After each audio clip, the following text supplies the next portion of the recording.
Hi, you guys. This is Robin with Weight Loss Apocalypse. This is a 15-minute clip from a session that I did this morning.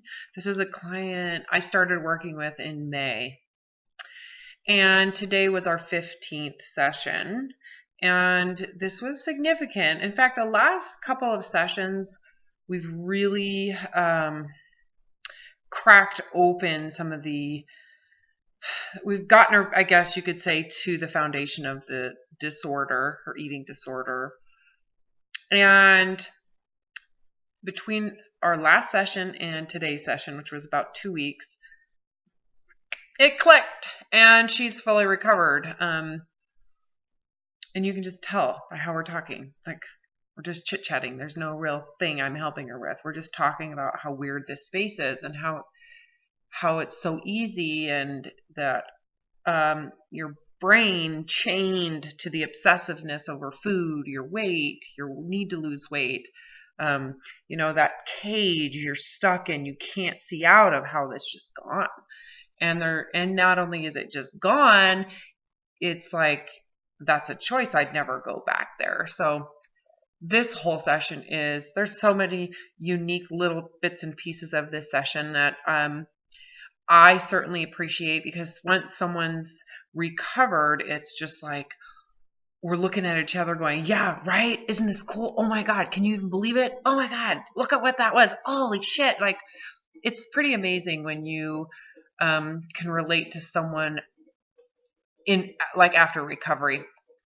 And I know at some point during this session, I thought this part is not in the clip, but in some part in this session, I talk about the release from this eating disorder being a syndrome because of how quick it happens once these specific decisions are made. And it's amazing because in the session she talks about, I made this choice and I had to do this. And I'm like, yes, you did. And it's like, boom, and it's gone.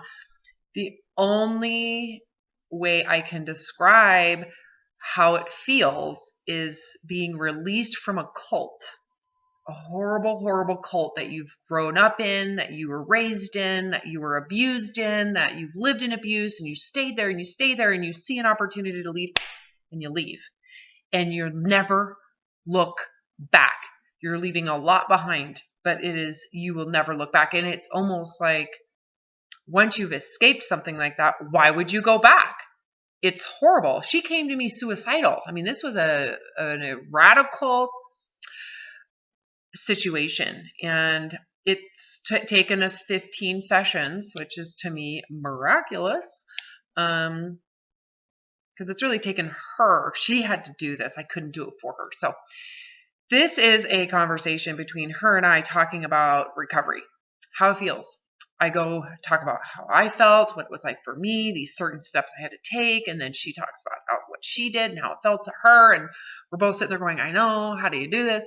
So those of you who are in the dark, in the cage, your brain is literally chained to the obsessiveness over food, the obsessiveness over dieting, the obsessiveness over your body, your shape, your size, your weight. You're literally held hostage to your eating disorder. There's hope. There is a way out. Humility, letting it all go. Yes, it's gonna feel like you're gonna die. Let it go. My hope in sharing this is that you get to feel that there is hope, that there is a way for you to not ever think about your weight, and that food doesn't cause catastrophic emotions, and it doesn't have the power at all. It's like being a child where food is here nor there, and you eat it and you go out and play, and you have all this freedom of the brain and the mind and this open space. It's there. It does exist, and there is a way to have it. You just have to let go of what you're getting out of the eating disorder. You need to think about what I just said. If you want out, think very deeply. You have to let go of what you get out of binging, out of dieting, out of losing weight. What do you get out of that? You have to really go into the symbolism and let those things go, because those are the reasons why you are holding on to your eating disorder and you stay inside that cult. So Here's a 15-minute session. If you want to watch the whole thing, if you want to watch all of my current sessions with clients, you're going to need to join the Weight Loss Apocalypse Patreon group. The link is below. It's $5 a month minimum. Some people donate more. It supports me. It supports my current writing. I'm really hoping to publish some work within the next 3-4 months. If you would like to work with me, I am available. My schedule is super slow right now. So the link to my website is also below. You're going to fill in the information request form, set up a 90-minute consult that costs $200. And from there, you can schedule to start this recovery process. This client started in May, so it's September 2nd? So that's how long it took for her to really get complete recovery, and she was suicidal. So anyways, all right. Thanks for listening, and enjoy.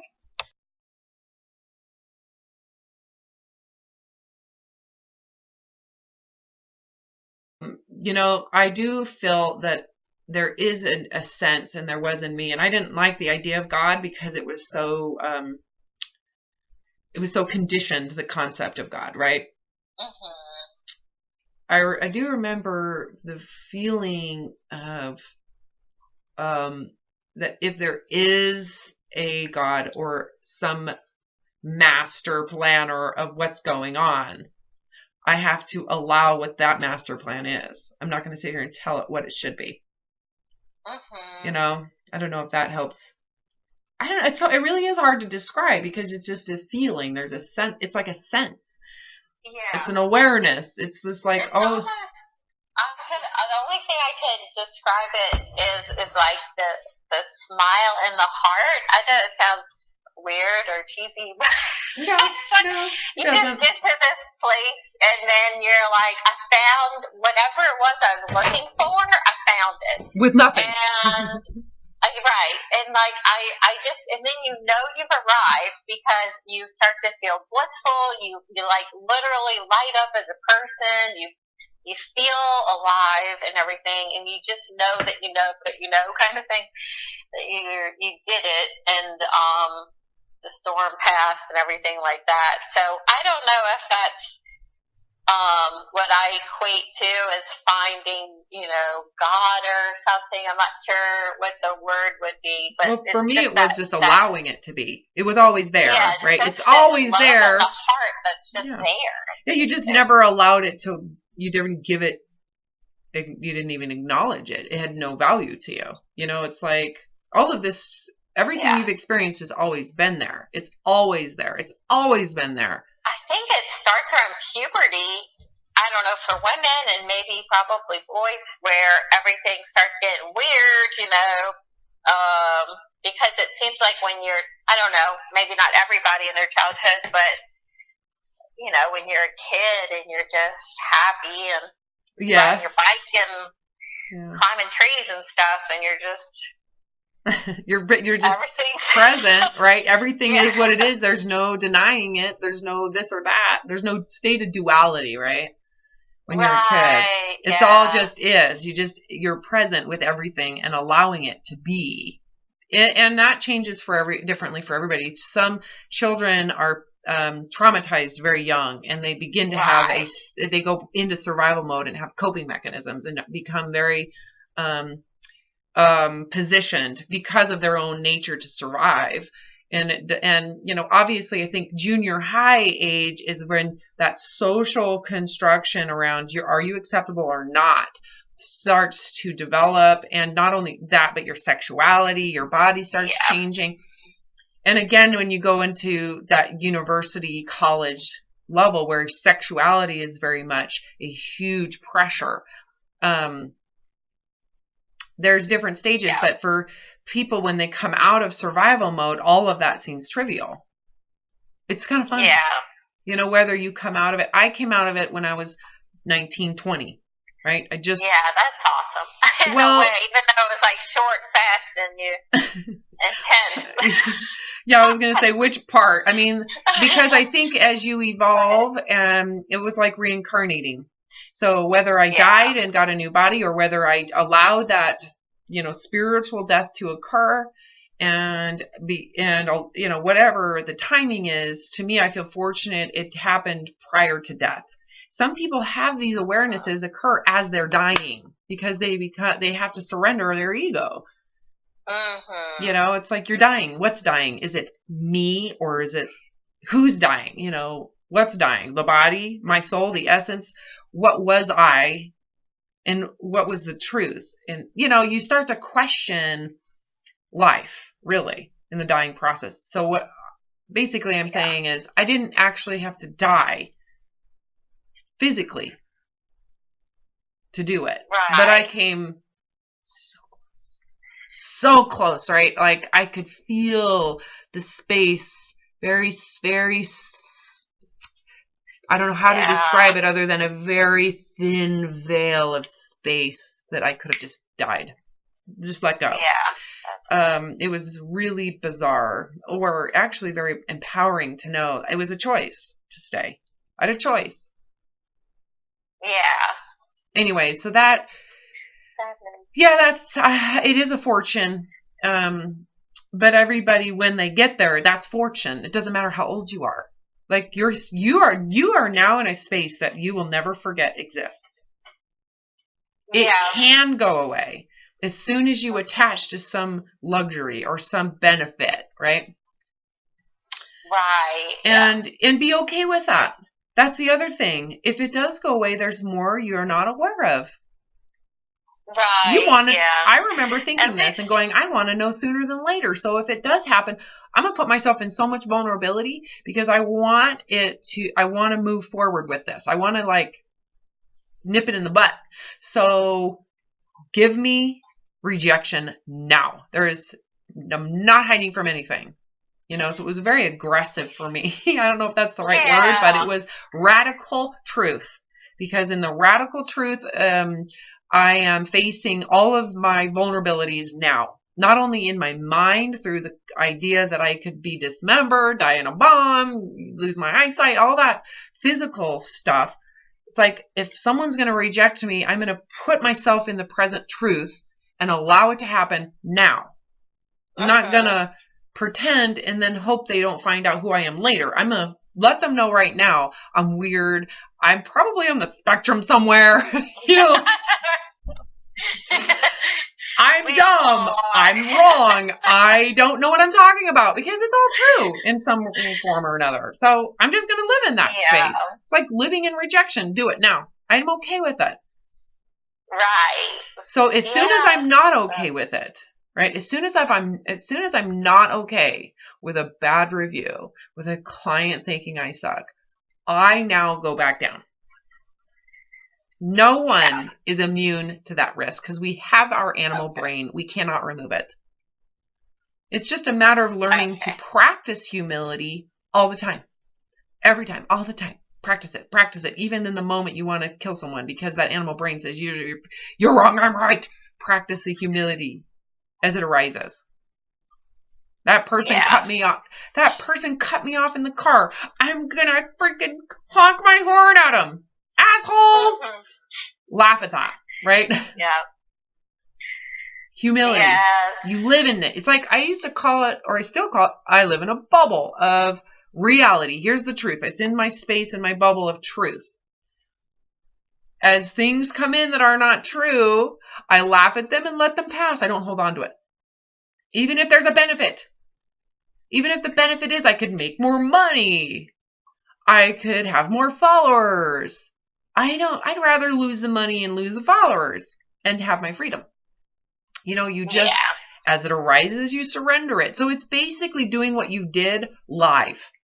Never paused. Don't ever pause it again. Well, you might. And if you do, just know you're going to stay in pause for a while. Until you've pushed play. So I call it live. You're like living in live TV, if you want to call it that. It's like I'm no longer going to try to edit my life.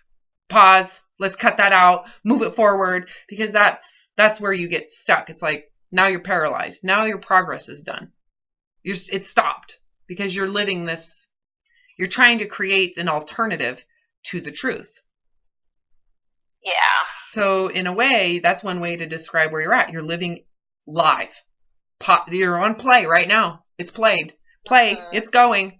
And what you're saying is, okay, I'm on a map with no guidance and I can use my heart. So I'm going to do it. I'm now a free agent. I'm now living from the heart, which is the truth. Whatever that is. We can't even claim what that is because it's spontaneously occurring. You were born with it. You didn't create it, right? So the goodness you feel at the heart isn't even yours to claim. You can just allow it to be. You know, just living on play. The play button's pushed. So this life is now moving forward. You're now living it. Yeah, it's a pretty awesome feeling because you no longer have to force a story. Yeah. And and then I just feel a lot of freedom to do just other things that are interesting. So my mind has been occupied with, other things than dieting and all that kind of stuff. How's it feel? It's funny because I feel like you almost forget where you used to be because you're so busy just living in the moment and being like, sort of blissed out or whatever. And then I forget that I used to feel really crappy all the time. But yeah, I definitely don't feel the need to like worry about food and all that kind of stuff. Can you, tell me this in 1 minute and then I gotta go. Okay. If you were to talk to someone listening to this who is suffering with an eating disorder, which is health, right? What would you tell them right now? I would tell them to find their heart first before just put down whatever coping mechanisms and, just the way is definitely through surrender. So there is a way out. Everything gets better after that. So there is a way out. Yeah. Recall how you felt when you were in it. Doesn't it feel like it's permanently non-escapable? There's no way out. Right, because of the clutching, there actually has to be that, like, letting go. Yeah, you're chasing your tail. Chasing your tail. Yeah. You have to let go of the thinness. Sort of stop and let go. So, and, everybody's got a heart. Everybody's got that space inside of them that's sort of there. So, anyway. It's waiting. It is waiting. It's not, you gotta. You just need to let go. That's really all there is. Yeah. But. On a scale of 1 to 10, when you came to me, where were you in terms of misery? 10 being suicidal. 1 being happy. I was probably between a 1 and a 2. Hold on. 1 and 2 means so you're happy. Oh, no. 10 is suicidal. Yeah. I was 9 and 10.